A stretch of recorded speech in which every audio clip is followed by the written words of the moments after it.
Hello everyone, welcome back to my YouTube channel. সেদিন ছিল 11ই জানুয়ারি আর আমাদের অনেক দিনের একটা প্ল্যান সেদিন পূর্ণ হয়। মানে আমরা অনেক দিন ধরেই প্ল্যান করছিলাম যে আমরা একটু বাইরে কোথাও ঘুরতে যাব। গিয়েছিলাম আমরা অহলধারা আর শিটং। তাহলে চলো ভিডিওটা দেখতে থাকো, আশা করছি তোমরা সবাই খুব মজা পাবে ভিডিওটা দেখে। ব্লগটা শুরু করার আগে আমি তোমাদের সাথে একটা ছোট্ট জিনিস শেয়ার করব। এখন আমি রেডি হচ্ছিলাম, আমার একটা বান্ধবীর বিয়ে, তো সেই জন্যই আমি রেডি হচ্ছিলাম। আর রেডি হতে হতে আমি একটা জিনিস লক্ষ্য করলাম, আর আমার মনে হয় যে এই জিনিসটা তোমরাও ফেস করো, তাই ভাবলাম তোমাদের সাথেও এই জিনিসটা আমি শেয়ার করি। যেহেতু এখন শীতকাল, তো স্কিন তো এখন ড্রাই থাকেই, আর যাদের ড্রাই স্কিন তাদের তো কোনো কথাই নেই, ভীষণই এক্সট্রিমলি ড্রাই থাকে তাদের এখন। আর মেকআপ করার আগে যদি স্কিনটাকে ভালো করে প্রেপ না করা হয় তাহলে কিন্তু শীতকালেও মেকআপ ভালো মতো থাকবে না, মানে মেকআপটা কেমন একটু ফেটে ফেটে যাবে, মেকআপটা দেখতে কিন্তু তখন ফ্ললেস লাগবে না। সো মেকআপ করার আগে বা এই শীতকালে স্কিনটাকে ময়শ্চারাইজ রাখা ভীষণ জরুরি। আর সেই ক্ষেত্রে একটা ভালো ময়শ্চারাইজারও দরকার, যে ময়শ্চারাইজারটা অনেকক্ষণ স্কিনটাকে ময়শ্চারাইজ রাখবে আর মেকআপের জন্য একটা সুন্দর ফ্ললেস স্কিন প্রোভাইড করবে।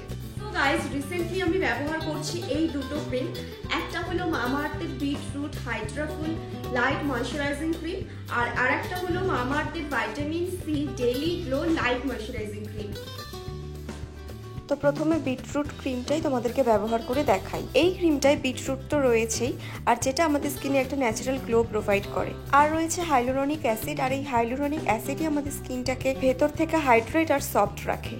এরপরে ব্যবহার করছি ভাইটামিন সি ক্রিমটা। এই ক্রিমটায় মেইন যেগুলো রয়েছে সেগুলো হলো ভাইটামিন সি অ্যান্ড টারমারিক। তোমরা তো জানোই ভাইটামিন সি আমাদের স্কিনটাকে ব্রাইট রাখে এবং টারমারিক আমাদের স্কিনের যে গ্লোটা সেটাকে ধরে রাখে। আর হ্যাঁ, এই দুটো ক্রিমই কিন্তু লং লাস্টিং ময়শ্চারাইজেশন প্রোভাইড করে। এখন দেখো আমার স্কিনে কত সুন্দর একটা গ্লো এসেছে, আর স্কিনটা দেখতে কি সুন্দর একটা সফট সফট লাগছে। আর এই ক্রিমগুলো কিন্তু ভীষণই লাইট ওয়েট, একদমই চিপচিপে নয়, আর খুব তাড়াতাড়ি অ্যাবজর্বও হয়ে যায়। তোমরা কিন্তু মামাআর্থের এই ক্রিমগুলোর এই দুটো আরও ভ্যারিয়েশন পেয়ে যাবে। এই ক্রিমগুলোর আরও একটা ভালো দিক রয়েছে, এগুলো তোমরা ফেসে অ্যাপ্লাই করার সাথে সাথে কিন্তু বডিতেও অ্যাপ্লাই করতে পারবে। নাও সি, আমি একদম রেডি এখন বিয়ে বাড়ি যাওয়ার জন্য। মেকআপটা দেখো আমার কি সুন্দর ফ্ললেস আর গ্লোই লাগছে, আমার তো ভীষণ ভালো লেগেছে এই ক্রিমগুলো। তোমরা তো সকলেই জানো মামাআর্থের প্রোডাক্টস তোমরা এখন তাদের অ্যাপ ওয়েবসাইটে তো পাবেই, এর পাশাপাশি অ্যামাজন, ফ্লিপকার্ট, নাইকা এবং পার্পেলে পেয়ে যাবে। এছাড়াও আমাদের যে নিয়ার স্টোরগুলো রয়েছে সেখানেও মামাআর্থের প্রোডাক্ট পাওয়া যায়। Message me and comment down below the next time you spot a Mamaearth store near you. আর এখন মামাআর্থ তাদের অনিয়ন শ্যাম্পুটাকে আগের থেকে অনেক বেশি ভালো করেছে এবং তারা এখন তাদের প্রত্যেকটা প্রোডাক্টকেই নতুন করে তৈরি করছে, নতুন ভাবে ইনোভেশন এবং রিসার্চের মাধ্যমে। এবং নিচে দেওয়া আমার এই কুপন কোডটা, মানে দেবপি 2025, এই কুপন কোডটা তোমরা যদি তাদের অ্যাপ ও ওয়েবসাইটে ব্যবহার করো তাহলে 20% অফ পেয়ে যাবে। তাহলে আর অপেক্ষা কেন করছো, এখনই যাও আর এই দুটো প্রোডাক্টকে পারচেজ করে ফেলো। ঘুরতে যাওয়ার আনন্দে ভোর 5:30টায় ঘুম ভেঙে গেছে। যেহেতু আমরা একটু তাড়াতাড়ি বেরোবো তাই আরো সকালে ঘুমটা ভেঙেছে। আর 5:30টাতে দেখো চারিদিকটা একদমই অন্ধকার। এখন ঘড়িতে বাজে একদম পাক্কা 6টা। রাস্তায় দেখছি টোটো যাচ্ছে, এই টোটোগুলো মনে হয় সকাল সকাল মার্কেটে যাচ্ছে। এখন আমি আগে প্রথমে আমার চুলটা স্ট্রেট করব, তারপরে চা বানাবো, তারপরে রেডি হব। ভীষণ ভালো লাগছে সকালটা। প্রচন্ড মেসি হয়ে আছে, সো প্লিজ ইগনোর দিস। গোছানোর সময়ই হয়নি। প্রথমে আমি চুলটাকে ভালো করে স্ট্রেট করে নিচ্ছি, কারণ আমার একদমই আমার এই ওয়েভি চুলটা ভালো লাগে না, তাই চুলটা স্ট্রেট করে নেওয়ার পর আমি মেকআপটা স্টার্ট করলাম। মেকআপটা আমি তোমাদের সাথে আর সেভাবে শেয়ার করিনি, কারণ তেমন একটা মেকআপ করিনি, জাস্ট ওই অল্পই ফাউন্ডেশন অ্যান্ড লিপস্টিক আর একটু ব্লাশ আর অল্প একটু মাস্কারা, ব্যাস এইটুকুই। এখন ঘড়িতে বাজে একদম ডট 7টা আর এই বেরিয়ে পড়লাম। গাড়িটা প্রথমে আগে আমাদের বাড়িতেই আসে, কারণ দাদাটার আমাদের বাড়িটাই চেনা ছিল। তারপরে আমরা উঠে যাওয়ার পর নিতে গেলাম প্রীতিশনাকে নেওয়ার পর নিতে গেলাম সুরভিদের। যেহেতু আমাদের বাড়িগুলো সবারই একটু দূরে দূরে, তাই জন্যই সবার বাড়ির থেকে সবাইকে তোলা হয়। আর যেহেতু অনেক সকালেই বেরিয়েছিলাম তো একটু টোটো পেতেও প্রবলেম হতো সবারই, তাই এবার আমরা সবাই মিলে রওনা দিলাম অহলধারার উদ্দেশ্যে। আমাদের এই গ্রুপটা কিন্তু 3 জনের না, আমাদের এই গ্রুপটা কিন্তু 4 জনের। আমরা 4 বান্ধবী, আমি, সুরভি, তানি আর প্রীতিশনা। তো তানি যেতে পারেনি, ওর একটু প্রবলেম ছিল। তো অনেক দিন ধরেই যেহেতু আমাদের প্ল্যানটা হচ্ছিল, আর প্রীতিশনাও যেহেতু কলকাতাতে থাকে পড়াশোনার জন্য, তো সেই জন্য আমরা তানিকে রেখেই এবার চলে যাই, কারণ ওরও সবসময় ধূপগুড়ি আসা হয় না, আর আসা হলেও ঘোরার ওই চান্সটা আর বের করা হয় না এত কাজের মাঝখানে। তো যেহেতু এবার সবারই মোটামুটি হয়েছিল, শুধু তানির হয়নি, তো তানি বললো যা তোরাই এবার যা, নেক্সট বার যখন আবার যাব তখন আবার আমরা 4 বান্ধবীর মা মিলে আবার একসাথে যাব।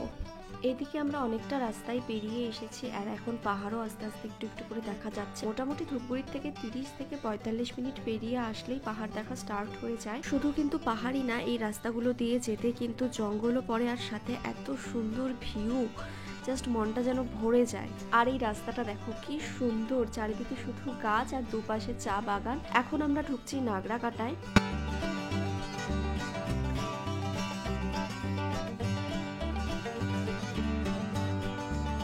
নাগরাকাটা পেরিয়ে এখন আমরা যেই জঙ্গলের ভেতর দিয়ে যাচ্ছি, এটা হলো গরুমারা ন্যাশনাল পার্ক। তবে এই জায়গাটাকে বলে চাপড়ামারি ফরেস্ট। ফরেস্ট পেরিয়ে অনেকটা যাওয়ার পরে আমরা এখন ঢুকেছি মালবাজারে। আর এই মালবাজার শহরটা যে আমার কি ভালো লাগে, সিরিয়াসলি বলছি, এত সুন্দর সাজানো গোছানো একটা শহর যাকে বলে। মালবাজার থেকে প্রায় অনেকটাই আমরা চলে এসেছি, এখন আমরা সেবকে ঢুকছি। এই যে পাহাড়গুলো দেখছো, এগুলো সবই সেবকের পাহাড়। আর সেবক মানেই তো রাস্তার দুধারেই শুধু বাদর আর বাদর। আর সিরিয়াসলি এই বাদরগুলোর কাণ্ডকীর্তি দেখতেও বেশ ভালো লাগে। সেবকে ঢুকেই কিছুটা গিয়ে তোমরা এখানে একটা ভিউ পয়েন্ট পাবে, আই থিঙ্ক এটা সেবকের ভিউ পয়েন্ট। তো সেখানে আমরা দাঁড়িয়ে সকালে টিফিনটা করে নিই। আর কি যে হাওয়া ছিল, বাপরে বাপ, এতটা রাস্তা এসেছি কোথাও কোনো হাওয়া নেই, জাস্ট সেবকে ঢুকতেই যেন একদম সবাইকে উড়িয়ে নিয়ে যাচ্ছে এই রকমের হাওয়া।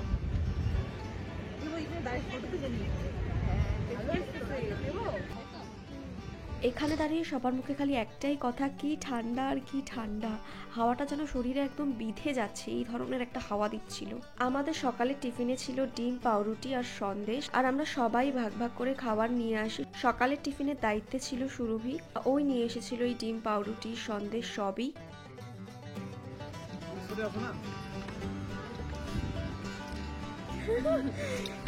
খাওয়া দাওয়া কমপ্লিট, এখন আমাদের আবার জার্নি স্টার্ট হলো। সেবকের এই জায়গাটায় একটু জ্যাম ছিল, তারপরে যখন আমরা একদম অহলদারা যাওয়ার জন্য বাদিকে টার্ন নিলাম, উফ কি যে সুন্দর রাস্তা, একদম জাস্ট দারুণ। বাদিকে টার্ন নেওয়ার পর কিন্তু একদমই কোনো আমরা জ্যাম পাইনি, খুব সুন্দরভাবে বেশ অনেকটা রাস্তা গিয়েছি। কিন্তু এরপর যে রাস্তাটা আসবে সেটা ভীষণই ভয়ানক একটা রাস্তা বলা যায়। এখানে আমরা গাড়ি থেকে নেমে যাই, কারণ এত লোক নিয়ে গাড়ি ওপরে ওঠাটা ভীষণ একটা চ্যালেঞ্জের হয়ে যেত।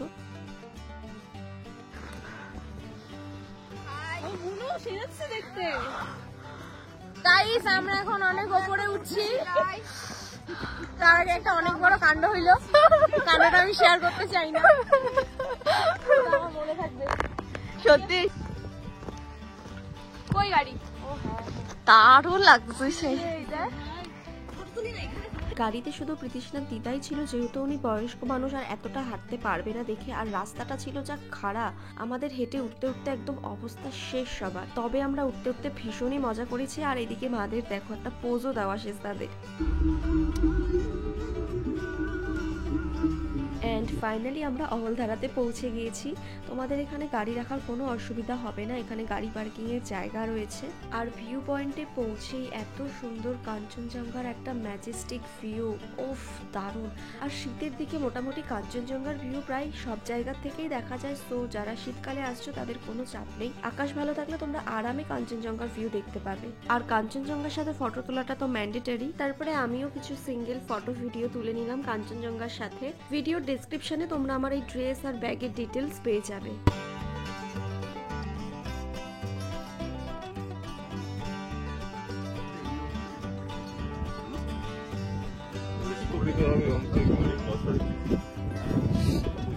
অহলধারার থেকে কিন্তু তোমরা একদম 360 ডিগ্রি ভিউ পাবে। ওই দূরে নিচে যে নদীটা দেখতে পাচ্ছ ওটাই কিন্তু তিস্তা নদী। আরো দূরের অনেক ভিউ দেখা যায়, তবে যেহেতু আমরা দিনের বেলা গিয়েছিলাম আর রোডটার জন্য তেমন একটা দেখা যাচ্ছিল না। তবে 2-3 বছর আগে আমি যখন ফার্স্ট আসি এখানে, তখন আমরা দুপুরের দিকে এসেছিলাম আর তখন ভিউটা দারুণ ছিল।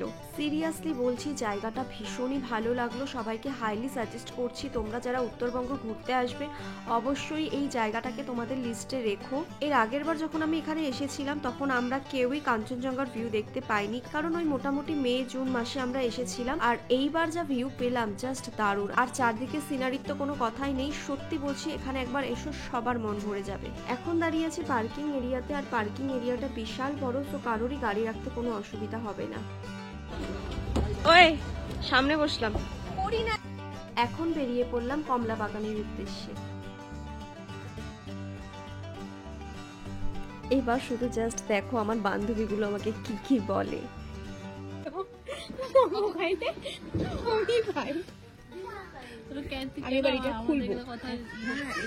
পাইতেই পারে বমি, আমার পেট গুলায় বেশি মোমো খাইলে। হ্যাঁ দিব, হ্যাঁ ওরা এটা নিয়েই হাসাহাসি করছিল যে আমি যখন বললাম যে আমার পাহাড়ে আসলে মোমো খেলে বমি হয়, এটা নিয়েই ওরা হাসাহাসি করছিল যে পাহাড়ে আসলে মোমো খেলে কিভাবে বমি হয়। আসলে এর আগে আমি একবার পাহাড়ে এসেছিলাম, তখন আমরা দার্জিলিং গিয়েছিলাম, আর ওইবার আমার মোমো খেয়ে ভীষণ বমি হয়েছিল নামার সময়। তো তারপর থেকে আমি পাহাড়ে আসলে মোমোটাকে একদম অ্যাভয়েড করেই চলি।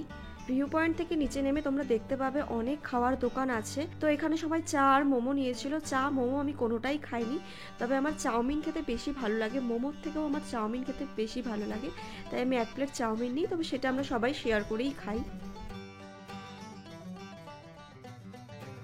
খাওয়া দাওয়া করে আমরা বেরিয়ে পড়ি অরেঞ্জ গার্ডেনে যাওয়ার জন্য। অহলধারা থেকে অরেঞ্জ গার্ডেনটা বেশি দূর না, মোটামুটি 10 মিনিটেরই রাস্তা। নেমে পড়েছি আমরা গাড়ি থেকে, একদমই কাছে, কোনো অসুবিধাই হবে না আসতে। তবে যদি অহলধারা আসো অবশ্যই এখানে ঘুরে যেও। এখানেও তোমরা গাড়ি পার্কিংয়ের জন্য জায়গা পেয়ে যাবে, অসুবিধে নেই। প্রত্যেকটা জায়গাতেই গাড়ি পার্কিংয়ের জন্য কিন্তু এক্সট্রা চার্জ রয়েছে 50 টাকা করে। কমলা বাগানে কিন্তু ঢোকার আগে এখানে রেস্ট্রিকশন দেওয়া আছে, এই রেস্ট্রিকশনগুলো কিন্তু পালন করতে হবে, না হলে কিন্তু একটা ভালো মানের ফাইন দিতে হবে। 12 पीस एक एक दर्जन 100 का है 150 का 100 का 150 का और 100 का 20 पीस भी है। ভালো কোনটা হবে? भालो सब होगा, मिष्टी হবে? हाँ सिर्फ साइज का डिफरेंट है। ওই বাগানটাতে আর ঢুকলাম না, কারণ ওই বাগানটাতে তেমন একটা ফল ছিল না। ওখান থেকে বেরিয়ে দেখলাম আরো একটা বাগান রয়েছে, তো সেটাই ঢুকেছি। আই থিঙ্ক এটা একটা হোমস্টে, আর হোমস্টের যে সামনের জায়গাটা সেখানে দেখি এরকম কমলার চাষ করেছে, তো সবাইকেই ঢুকতে দিচ্ছিল, ঢোকার জন্য কোনো টিকিট লাগছিল না। আর দেখো এখান থেকেও কত সুন্দর কাঞ্চনজঙ্ঘার ভিউ দেখা যাচ্ছে। তবে হ্যাঁ, এখানেও কিন্তু ওই সেম রেস্ট্রিকশন ছিল।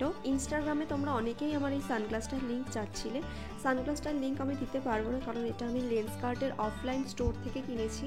আর সব থেকে বড় কথা, এটা আমার পাওয়ার্ড সানগ্লাস। আর এখান থেকে কমলা লেবু তো অবশ্যই কিনতে হতো। दार्जिलिंग का कमला बड़ा बड़ा नहीं, दार्जिलिंग का छोटा छोटा होता है।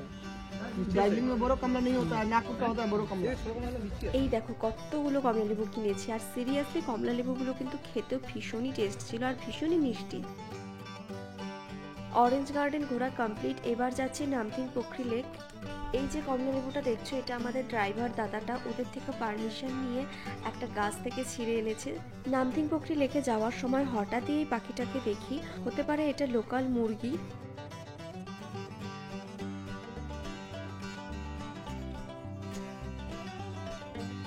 অরেঞ্জ গার্ডেন থেকে নামথিং পোখরি লেকেরও রাস্তা ওই 10 মিনিটের মতোই। এখানে গাড়ি পার্কিং করার জন্য সেরকম কোনো জায়গা নেই, তবে রাস্তার ধারে আরামেই গাড়ি পার্কিং করতে পারবে। এদিকে আমাদের ঘুরতে ঘুরতে বেশ অনেকটাই দুপুর হয়ে গিয়েছিল, আর সেরকম কিছু খাইনি দেখে সবারই খিদে পেয়ে যায়। তো এখানে আগে এসেই আমরা লাঞ্চটা করে নিই। প্রীতিষ্ণা ওরা বাড়ি থেকে নিয়ে এসেছিল ঘুগনি, আর আমার মা করেছিল লুচি। আর আমাদের দুপুরের লাঞ্চে এই ছিল লুচি, ঘুগনি আর মিষ্টি। এখন আমরা যাচ্ছি নামথিং পোখরি লেকটায়। লেকটায় ঢোকার আগে এরকম একটা হনুমানের মূর্তি আছে, আর বাদিকে 2-3টে ছোট্ট দোকান রয়েছে। দোকানে দেখলাম বেশ ভালোই জিনিসপত্র ছিল, আর দেখতেও ভালো লাগছিল, কারণ জিনিসগুলো ভীষণই কালারফুল ছিল।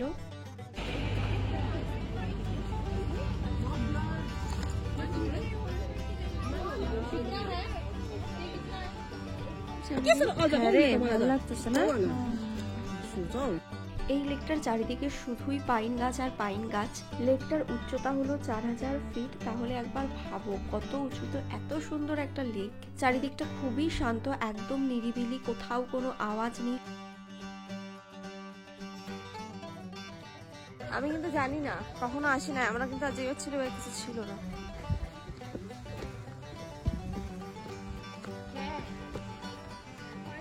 যারা এখানে এসেছো তারা তো জানবেই এই লেকটা কিন্তু স্যালামেন্ডারের জন্য ভীষণই পপুলার। এখানে ওপরে একটা শিব মন্দির রয়েছে, আমরা আর যাইনি, মারা গিয়েছিল। তবে আমরা যখন লাস্টবার এসেছিলাম তখন এইসব কিছুই ছিল না, হনুমানের মূর্তিও ছিল না আর মন্দিরটাও ছিল না। আর ওই যে ওইদিকে ওই লেকটাতে এখন জল নেই। তখন বলতে পারো এটা একদম একটা অফবিট প্লেস ছিল, তেমন কোনো মানুষই আসতো না আর মানুষ জানতোও না এখানে একটা এত সুন্দর একটা স্পট রয়েছে। অ্যান্ড আমাদের ঘোরা কমপ্লিট, এবার আমরা ফিরবো। মোটামুটি এখানে 1-1.5 ঘন্টার মতো ছিলাম, আরও কিছুক্ষণ থাকা যেত, কিন্তু যেহেতু আমরা সব মেয়েরা এসেছিলাম, কোনো ছেলে মানুষ ছিল না, তাই কেউই আর রিস্ক নেয়নি। আর পাহাড়ে তো জানোই তাড়াতাড়ি সন্ধে হয়, তো আমরা চাইছিলাম যে আলো থাকতে থাকতেই যেন আমরা সমতলে নেমে যাই। আর পাহাড়ে উঠতে যা সময় লাগে তার থেকে কিন্তু নামতে আরও কম সময় লাগে। মোটামুটি আমাদের উঠতে লেগেছিল ওই 1.5 থেকে 2 ঘন্টার মতো, কিন্তু আমরা নেমেছি মাত্র 1 ঘন্টায়। 1 ঘন্টার মধ্যে আমরা শিলিগুড়িতে নেমে পড়েছি।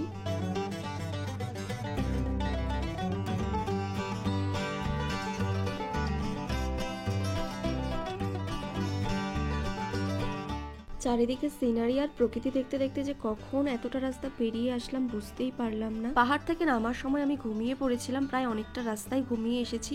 ঘুম ভাঙতেই দেখি আমরা প্রায় নেমে পড়েছি। আর ফেরার সময় আমরা যা মজা করেছি, গোটা রাস্তা নাচতে নাচতে এসেছি। এবার তোমরাও একটু আমাদের নাচগুলো দেখো।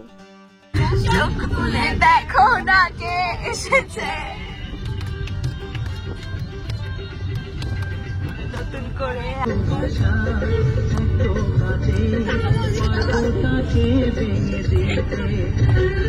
নাচতে নাচতে যেহেতু সবারই খিদে পেয়ে যায়, আর সেই জন্যই আমরা চাল সাথে এসে এই হোটেলটাতে দাঁড়াই। এর আগে একবার এখানে খেয়েছিলাম, খাবারগুলো বেশ ভালো দেখে এখানেই আবার দাঁড়ানো হয়। মেনু টেনু দেখে আমরা নিয়েছিলাম 2টো ভেজ ফ্রাইড রাইস আর 2টো চিকেন দো পিয়াজা। এর আগে যেদিন খেয়েছিলাম খাবারগুলো ভীষণই ভালো ছিল দেখে আবার এখানে যাওয়া হলো, বাট সেদিনের খাবারগুলো তেমন একটা ভালো ছিল না, মানে ওই খাওয়া যায় আর কি।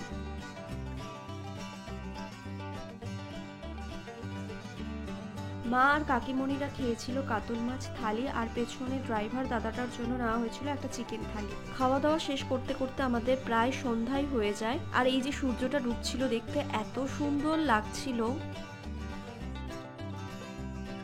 তোমাদের বললাম না গোটা রাস্তা আমরা নাচতে নাচতে এসেছি, এবার আমাদের আবার নাচ শুরু হয়ে যায়।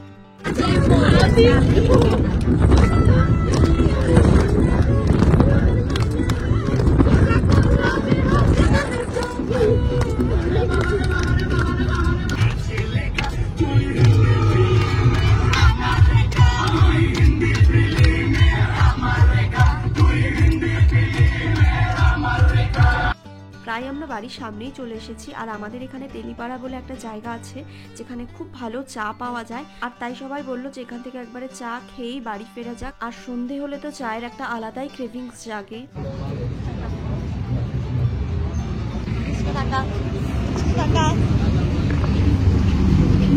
সারাদিন ঘুরে দেখো সবারই মুখগুলো প্রায় ক্লান্ত।